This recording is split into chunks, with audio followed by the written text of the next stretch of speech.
Esther Passaris with the demos at the airport. You understand?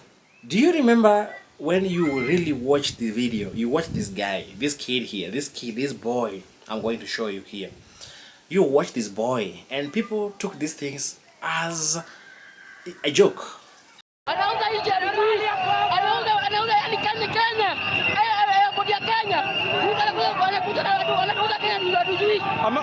Ameuza airport. Ameuza nani? Ameuza Muhindi.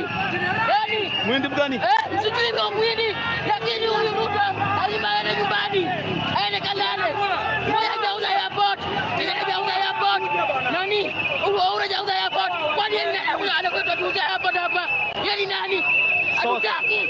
So sasa tunaelekea airport. Tunaelekea airport pale. Sawa. Sasa tunaelekea airport.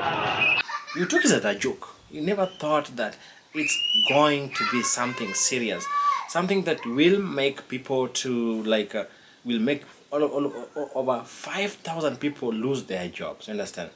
And when people were striking, there's some kind of people who thought that they are going just to win, like people are doing jokes, people are joking. But now it has come to a point that they have to understand that it's something serious.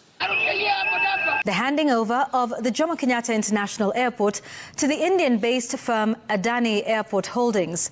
The Secretary General Moses Ndiema says they presented their fresh demands to the Kenya Airports Authority this morning, including a demand to stop any further engagement with the Adani Group. The union says if their demands are not met, the 7-day notice will be lifted and workers will down their tools. We are still in the 7-day period delay. However, we are demanding for immediate answers from KA on the 3 issues. In an event that they are ignored, we will review that position, and we will review the position on the strike status, and we will communicate that. It will not be a secret. We can say we are abandoning the postponement and we are commencing our strike action.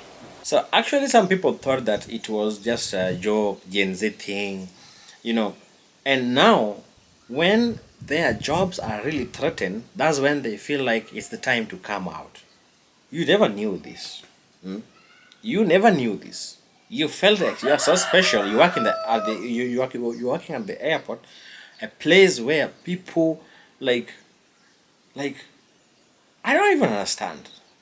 But to my surprise is that this demo has really exposed the Kenyan politicians. This demo has exposed the Kenyan politicians. You know why? Because what is Esther Passaris saying here? I think Kenyans just, first of all, Kenyans have to understand what is it that the Adani Group is going to provide. Now, I have actually been to Ahmedabad quite a number of times because that's where my husband goes for medical attention. And she's taking her husband out for treatment. Okay, that's another one.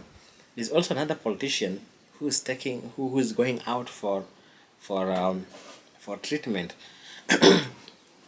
So if we forget about the Adanis and we forget also about the demos at the airport, you realize why do we have bad conditions of hospitals in Kenya? It's really bad. Go to Kenyatta Hospital. Go to where? Even if you come to the village level, the dispensaries, the level of these health facilities is pathetic. What I say? Pathetic. So these hospitals are in pathetical conditions. So MPs that are supposed to come up with policies that ensure that health are really established in a country, they have nothing to do with them. Why? Because they have money, they have all the sources that when their person is sick or when they are sick, they can fly out of the country. But now, being that the Jomo Kenyatta International Airport, a place where they used to fly out, is under strike. Most people are stranded on the street, and they don't know when, and where and how to get out of the country because planes are not flying. The servicemen are not working anymore because the aviation industry has put down their work tools. So now they are threatened. Now they are threatened. So they feel like this government, and to come again, Esther Passaris. I don't know who voted such kind of a politician. Who voted this woman into public office? She doesn't understand anything. See, I support Adani for this and for that. Do you know even what you're talking about? In Ahmedabad, the Ahmedabad airport has been done by the Adani group. And the first time I went to Ahmedabad 4 years ago, it was a very mediocre airport. Today, it's one 5-star airport. All right, I've been to estates within Ahmedabad built by the Adani group. I think one of the biggest challenges that we have in this country and everywhere in the world is that when you have a tender of any sort or a partnership of any sort, and I've been a victim of that with my Adopt a Light project, or when you have an idea and you come in to try and get that contract, there are going to be many other people that want that contract. So I think what's important is that the government should come clear. And I mean, that's the reason why you have a government spokesman. Break it down so that people understand everything. So how much money is the Adani group going to put? Because I'm a parliamentarian, I'm not in the transport committee, and I want answers too. So I want to know how much money is the Adani group going to put into refurbishing the airport? What are they going to do in terms of the terminals? So actually the demos are really, really good. To me, I support these demos because how do you want to lease a public property? It's not that these airports cannot be taken good care of by the government. It's just that they want to privatize. Why do you want to privatize things that belong to the government? You only privatize something when the government cannot, or when the individuals or these things cannot be properly run and the government is broke to privatize, to run all these facilities. I have seen many people saying William Ruto wants to sell the airport. How do you sell a strategic national asset? How can we take 14 airstrips and give them to an Indian company? Nobody knows the agreement and what has been signed. You have to be insane. What is it? Am I a madman? We have 5,000 employees with the Kenya Airports Authority and nobody knows where these people are going to go. What we want to do in the airport is to work under the PPP program. Public-private partnership has the potential to bring in private sector money blended with public sector investment to be able to create an outcome that brings win. We can build modern facilities. The problem is people, Kenyans people and the ministers and everything, they are corrupt. They are corrupt. They are corrupt. So they use 30 billion to build Thika superhighway.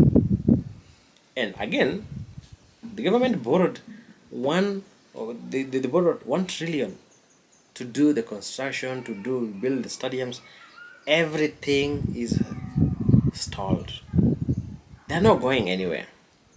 Project started, disappeared. Even the contractors who were supposed to be answerable are not answerable. They're not even brought into court to answer questions. They've been protected by the government officials. Those politicians who really give them the same jobs and they squander the money, they ate the money and they spoiled everything, cannot even. Now again, they want to go to China to bring another 40 billion to complete these projects. The same project has already been paid and paid even in extra for delay, for I don't know what. They are being overpaid. So in Kenya, you can be rich, but we are not rich, being that we are not stealing. If you can steal, you have a chance to be somewhere and to steal, you'll be rich.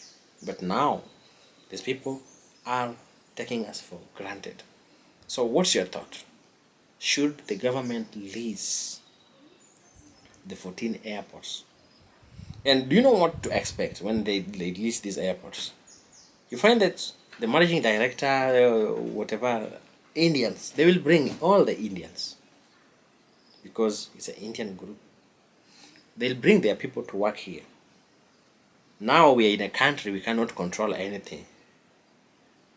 Maybe they won't be corrupt. Maybe they will be corrupt like the Kenyans.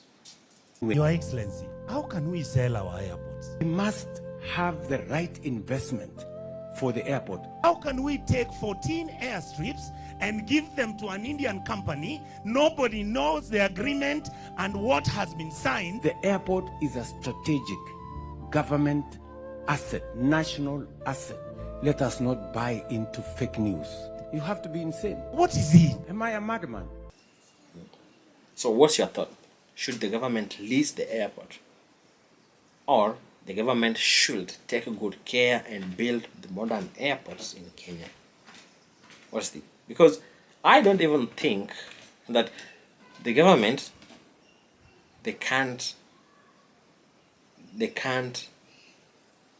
be able, like, it wouldn't be difficult for them to take care of these facilities. You understand? It's things that I don't know why they want this. Probably we are thinking that it's the president agenda, it's the president's own agenda, that he wants to run these things from the back door. Maybe through his office, through his companies located in India, the Adani things. Maybe Adani things is just a politician's company that wants to privatize everything in Kenya. And they didn't say that. They said that, but they also added that these thing will extend to KPLC, Kenya Power and Lighting Company. That is electricity. Now they want to run everything. Kenyan has total number of people who have gone to school, who are clever, who can do anything. Why is it that management has become a big problem in Kenya? A place where population is almost 70 million people. Can't we just find people who can run these things without loss and without squandering money? Because we pay tax. It's not that he's going to benefit for 30 good years, bro. This is so insane. Thank you for watching. Keep it real with Lovey Talks. Thank you.